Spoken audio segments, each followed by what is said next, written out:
Before Real Madrid became the most feared name in world football, before the European dominance, the trophies, the legends, there was a club searching for identity. This is the part of the story most people never hear. A Real Madrid that struggled, that lost, that watched rivals rise while waiting for its moment. These were the forgotten years, the years that shaped the club long before it conquered the world. And without understanding this era, you will never truly understand why Real Madrid became eternal.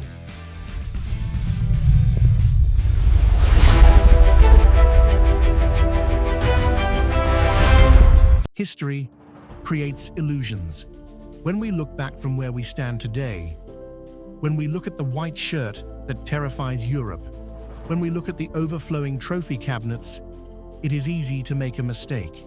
It is easy to believe that Real Madrid was always a giant. We imagine that the club was born wearing a crown. We imagine that dominance was its birthright, that the Santiago Bernabeu was always a fortress of fear. But the truth, the real truth, is far more humble and far more human.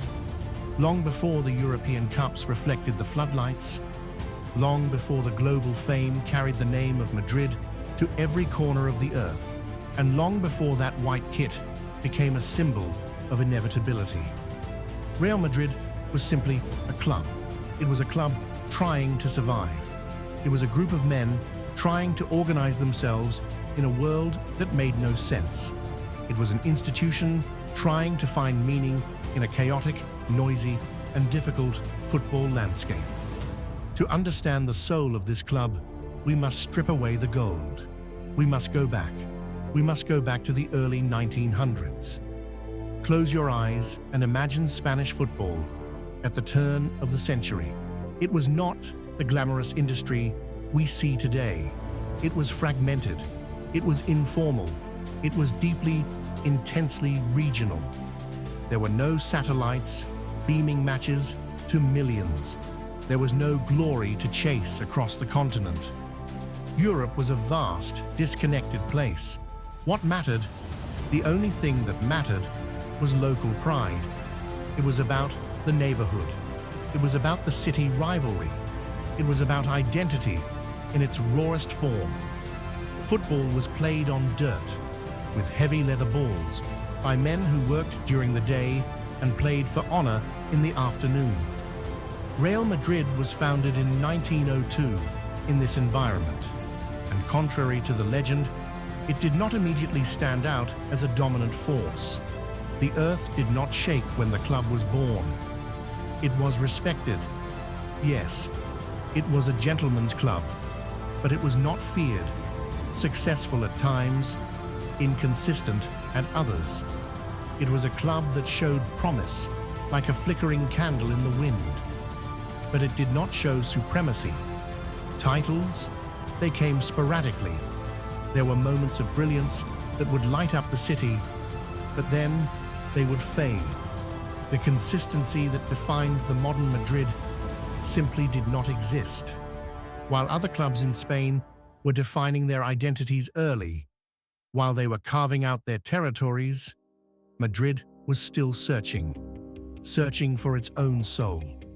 The early Copa del Rey victories gave hope. They were celebrated in the streets, but looking back, we can see them for what they were. They were flashes, not foundations. They were moments of joy, but they did not create a dynasty. The club had ambition, of course. The desire was there.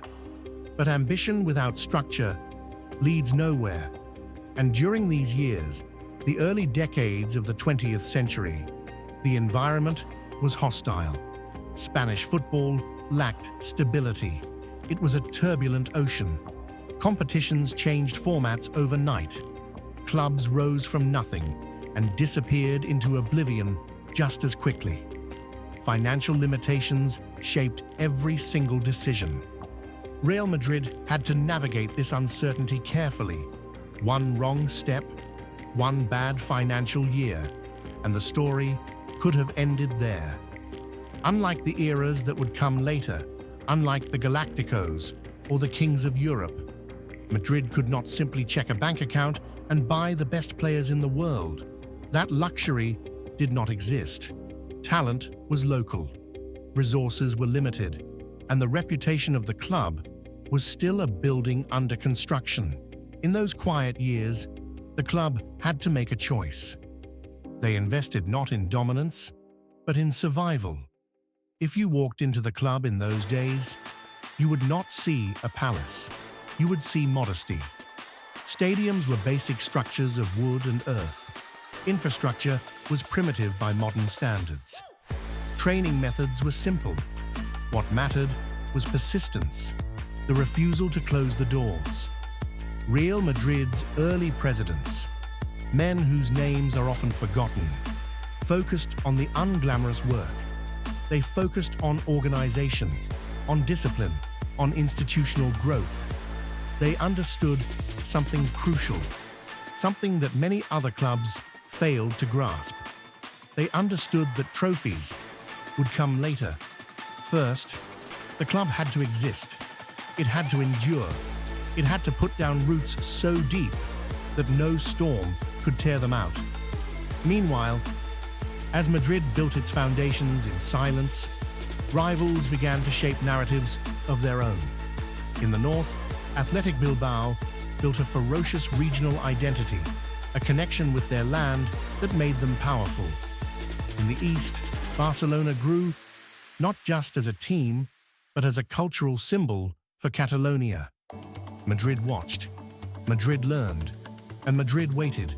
But just as the club began to find its footing, the world went dark. The civil war in Spain interrupted everything. It is impossible to tell the story of this club without acknowledging the silence of those years. Football stopped. The ball stopped rolling. Clubs suffered in ways that scoreboards cannot show. Players disappeared. Some to the front lines, some into exile, some forever. Stadiums were damaged by the conflict. The country itself was broken. When the smoke cleared, when football finally returned to a scarred nation, Real Madrid returned too, but they were wounded, and they were still without dominance. The post-war years were difficult, perhaps the hardest in the club's history. Resources were scarce in a country that was rebuilding from ruins. Expectations were unclear. The club existed in a strange limbo, caught between its ambition to be great and the harsh limitations of reality. Yet, in this grey period, something was changing, invisible to the outside world. The mentality was shifting.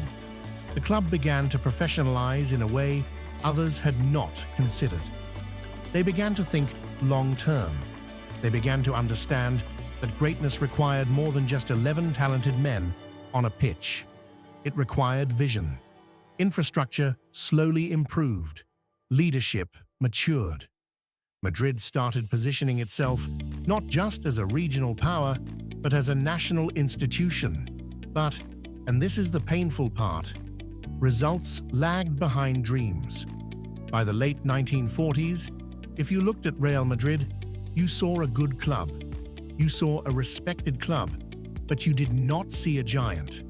You saw a club with history, but not necessarily with destiny.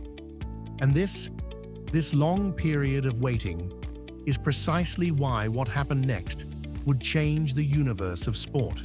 The context of the struggle makes the victory sacred. That is why the arrival of Alfredo Di Stefano, when it finally happened, would feel like an earthquake. Because before him, Madrid was a club with potential. After him, it became a club with purpose. But we must never forget the years before the glory. The forgotten years matter. They matter because they explain something fundamental about the DNA of Real Madrid. Real Madrid's dominance was not accidental. It did not fall from the sky. It was not luck. It was prepared. It was built quietly. It was built patiently. It was built painfully. It was built by decades of failure. by decades of frustration, by decades of learning the hard lessons that only losing can teach. The club learned how to lose, long before it learned how to win. It learned how to endure the long winters. Before it learned how to conquer the summer, it learned how to survive. Before it learned how to rule. And when the moment finally came, when the stars aligned, when the right player arrived at the right time, to the right infrastructure, Real Madrid was ready. They were not surprised by greatness. They had been waiting for it for 50 years. History, as we know it, did not start with Di Stefano. History was waiting for him. And because the foundation was made of stone and sweat and patience, when the success finally arrived, it didn't just visit, it stayed. It turned the club from a survivor into a king. And that white shirt, once just a uniform, became the most heavy, significant, and glorious piece of fabric in the world. Real Madrid was not born a giant. It became one because it refused to die when it was small.